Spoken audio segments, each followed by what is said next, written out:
Not like these two haven't made enough history as it is already. Here's some more. Being that, well, they both just won Impala the first race weekend of the Pro Motocross Series. Hunter in the 250 and Jet in the 450. Well, here's a little funny fact. They are the first two brothers ever to both win the overall in a motocross event, or however you want to say, motocross weekend, whatever it is. So prepare for another 10, 12 years of these two, because everything they do, everything you're going to hear for forever now is going to be how much history they're making, how many championships and race wins they have. And I mean, it is good for them. Obviously, it's proving that they are probably the best two riders we have on this championship at the moment.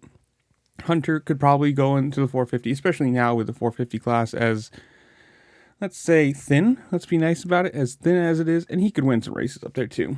But Jet, I mean, the first race being 10 seconds up on Sexton, and it was just, he looks like he's been there for 5 years. He's just incredibly fast. And I'm assuming most people knew that was going to happen. It's not a surprise that he is a rocket ship on a dirt bike, but I don't know. In the comments below, you tell me, how many wins do you think they get this year?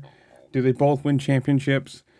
Who knows? Whatever you want to comment, just do it down below.